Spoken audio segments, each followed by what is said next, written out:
Crack ಐತಿ sir, ಇನ್ನೂವರೆಗೂ ಕುಂದ್ರಾಕ್ ಬರಲ್ರಿ ಚಂದಾಗಿ. ಮತ್ತೆ ನನ್ ಮುಂದನ ನಮ್ ತಂದೆ ತಾಯಿ ಹೊಡ್ಯಾಕ್ ಬಂದ್ರಿ ಸರ್, ಗುಂಪ್ ಕಟ್ಕೊಂಡ್ ಬಂದ್ರಿ. ಮತ್ತೆ ಅದು ಬಂಗಾರಕ್ ಅಂತ ಹೇಳಿ ಒಮ್ಮೆ ಒಂದ್ 30-40 ಜನ ಕರ್ಕೊಂಡ್ 2 ದಿನ ಮನಿ ಮುಂದ್ ಕುಂತಿದ್ರಿ ಸರ್. ಮಮ್ಮಿ ಒಬ್ರ ಇದ್ರಿ, ಅವಾಗ ಮತ್ ಬಂಗಾರ ಕೊಟ್ಟಿಂದ ಎದ್ದು ಹೋಗ್ಯಾರ ಸರ್. ಏನಮ್ಮ ಏನೋ ಮನೆ ಮುಂದೆ ಹರತಾಳ ಮಾಡ್ತೀಯ ಏನೋ ಗಂಡನ ಮನೆ ಮುಂದೆ ಹೇಳಿ ಜನರ ಕರ್ಕೊಂಡೋಗಿ? ಸರ್ ಯಾರನ್ನೂ ಕರ್ಕೊಂಡ್ ಹೋಗಿಲ್ಲ ಸರ್. ಇವ್ರ ಮನೆಯಿಂದ ಹೊರಗ್ ಹಾಕಿಂದ ನಮ್ ಊರನ್ನವ್ರ ಹಿರಿಯರ್ ಬಂದಿದ್ರಿ ಸರ್ ಮಾತಾಡಕಂತೆ. ಇವ್ರು ಡೋರು ತೆಗಿಲಿಲ್ಲ ಸರ್. ಇವ್ರು ಇದ್ರು ಮನೆಯಲ್ಲಿ ನೀನು ಒಂದ್ 25 ಜನರ ಕರ್ಕೊಂಡು ಹೋದ್ರೆ ಯಾರು ಯಾರು ಇಲ್ಲ ಸರ್. ಊರಲ್ಲಿರುವಂತ ಹಿರಿಯರು 4 ಜನ ಅಷ್ಟೇ ಬಂದಿದ್ರು ಸರ್. ಇವ್ರು ಏನು ರೆಸ್ಪಾನ್ಸ್ ಮಾಡ್ಲಿಲ್ಲ ಸರ್.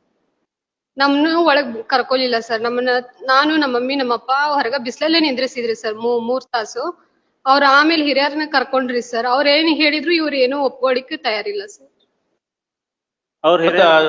ನಾನ್ ಸೂಸೈಡ್ ಮಾಡ್ಕೋತೀನಿ, ಕೈ ಕೊಯ್ಕೋತೀನಿ, ಕಾಲ್ ಕೊಯ್ಕೋತೀನಿ ಹಿಂಗೆಲ್ಲ ಹೆದರ್ಸಿರಿ ಗಂಡಿಗೆ. ಗಂಡ ಏನ್ ಮಾಡ್ಬೇಕು?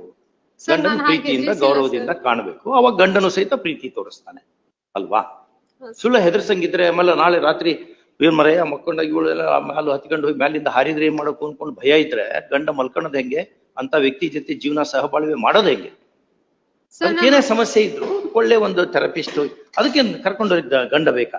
ಯಾವ್ದಾದ್ರು ಒಬ್ಬ ಒಳ್ಳೆ ಥೆರಪಿಸ್ಟ್ ಅತಿಗೆ ಹೋಗಿ ಒಳ್ಳೊಳ್ಳೆ ಡಾಕ್ಟರ್ಸ್ ಇದ್ದಾರೆ ನಿಮ್ಮಲ್ಲೆಲ್ಲ, ಒಳ್ಳೊಳ್ಳೆ ಡಾಕ್ಟರ್